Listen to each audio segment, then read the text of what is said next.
मशहूर ज़माना मुफ्ती इरफान साबरी, जिनके खिदमत और अंदाज़ बयां सबसे जुदागाना है। और मुफ्ती इरफान साबरी सिर्फ एक मुफ्ती ही नहीं बल्कि एक ज़बरदस्त समाजी कारकुन और तबीब आज़म अमराज बातनी भी है। और मुफ्ती इरफान साबरी के बयानात और उनकी नसीहतें सीधा सामाईन के दिल में उतर जाती है।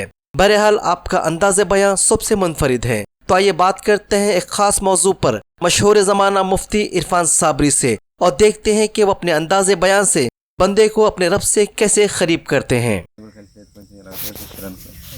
अस्सलामु अलैकुम वरहमतुल्लाहि वबरकातुहू।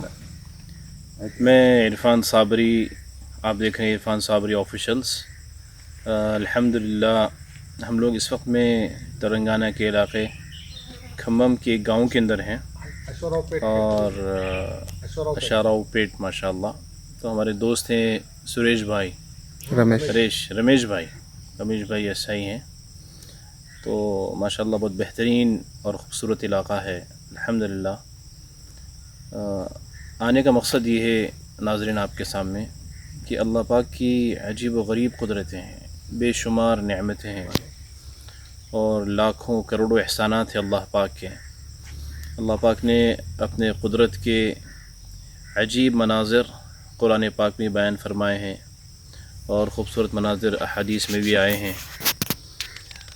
लेकिन हकीकत यह है कि जब हम पढ़ते हैं, सुनते हैं, तो उतना यकीन में इजाफ़ा नहीं होता जितना हम अपने आँखों से अल्लाह की कुदरत को देखते हैं।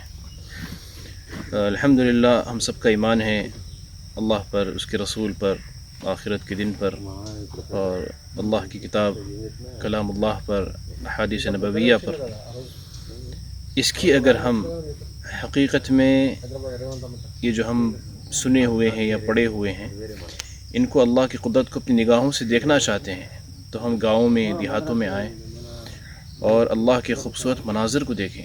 सुबहान अल्लाह, इतना ख़ूबसूरत मंज़र है यहाँ का, आप तसव्वुर नहीं कर सकते। इस वक्त मैं जो इस बाग़ में हूँ और जिस दरख्त के नीचे बैठा हुआ हूँ, उससे अल्लाह पाक का कुदरती निज़ाम है कि उस दरख्त से पाम ऑयल निकलता है।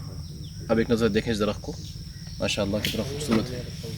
और इस दरख्त के ऊपर फल लगते हैं और माशाअल्लाह ये सारा बाग़ जो है पाम ऑयल का है। अल्हम्दुलिल्लाह कितना प्यारा मंज़र है, कितना खूबसूरत मंज़र है। अल्लाह पाक ने हर चीज़, हर नेमत अल्लाह ने ज़मीन में रख दी है। इसलिए अल्लाह पाक कुरान में बारहा फरमाते हैं कि फ़बी अय्यि आलाइ रब्बिकुमा तुकज़्ज़िबान, तुम अल्लाह पाक के कौन कौन से नेमतों को झुटलाओगे। हज़ारों बेशुमार नेमतें अल्लाह की। और ऑक्सीजन लेवल यहाँ का इतना ज़बरदस्त है कि आप तसव्वुर नहीं कर सकते, इतना प्यारा है माशाअल्लाह। यानी आप यहाँ पर सांस लेंगे तो ऐसा महसूस हुआ कि बराह रास्त ये सांस, ये ऑक्सीजन्स हमारे फेफड़ों के अंदर जा रहे हैं और हमारे अंदर के जहरीले जो गैसेस होते हैं या फिर जो दूसरे जो है डिजीज़ हैं, वो सब इंशाअल्लाह इसमें ख़त्म हो जाएंगे। तो अलगर्ज़ कहने का मकसद ये है कि हम कभी वक्त निकाल के हम अल्लाह की कुदरत का नज़ारा करें और अल्लाह पाक के नेमतों को अपनी आँखों से देख कर अपने यकीनों में इजाफ़ा करें कि अल्लाह पाक ने कैसी नेमतें इंसानों के लिए तैयार कर रखी है। हम जितना भी शुक्र अदा करें अल्लाह पाक का वो कम है अल्हम्दुलिल्लाह। तो इस वक्त भी जिस गाँव के अंदर है, यहाँ पर ये पाम ऑयल है और काजू के बागात हैं। यहाँ पर बड़ा खूबसूरत मंज़र है अल्हम्दुलिल्लाह, बहुत ही खूबसूरत मंज़र है। लेकिन इंसानों ने क्या किया, अल्लाह की नेमतों की नाशुक्री करके इंसानों के लिए इसको महंगा बना दिया। हालांकि अब देखें कि पाम ऑयल के बाग में हैं हम और यहाँ पर अल्लाह के जो है बराह रास्त अल्लाह के ख़ज़ानों से दरख्तों के ज़रिए से तेल आ रहा है। लेकिन हम लोगों ने महंगाई को बढ़ाकर ये जो है, और जो बीच में जो बिज़नेस करने वाले होते हैं, जिनको हम दलाल कहें या मीडिएटर कहें, वो लोग इन चीज़ों के भाव को बढ़ाकर अल्लाह की नेमतों की नाशुक्री कर रहे हैं और अल्लाह के अज़ाब को अपनी तरफ दावत दे रहे हैं। तो अलगर्ज़ कहने का मकसद ये है कि अल्लाह ने इन नेमतों को तो ज़मीन के ज़रिए से हमें फ्री में दी है। किसानों की मेहनत है इसके अंदर, कुछ दवाएं होंगी, लेकिन इस वक्त में जो महंगाई है वो महंगाई मेरे भाइयों इंसानों की बढ़ाई हुई है, अल्लाह पाक की नहीं है। इंसानों ने इस महंगाई को बढ़ाया है।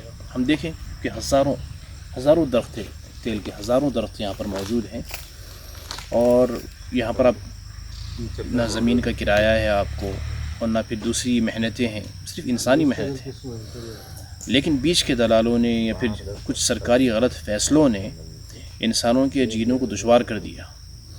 تو اللہ پاک سے دعا ہے کہ اللہ پاک جو ہے تمام انسانوں کو اپنے قدرت کو دیکھ کر اللہ پر ایمان لانے کی اور اپنے یقین میں اضافہ کرنے کی اور اپنے صحتوں کو خوبصورت بنانے کے اللہ پاک توفیق نصیب فرمائے۔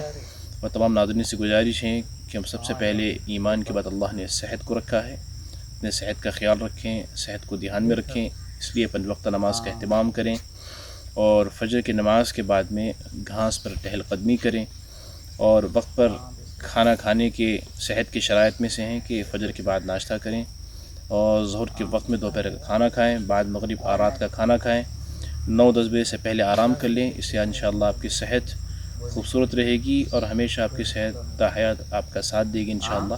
اسی کے ساتھ میں تمام ناظرین کے لیے دعا ہے کہ اللہ پاک تمام دیکھنے والوں کو سننے والوں کو صحت اور شفا سے مالا مال فرمائے۔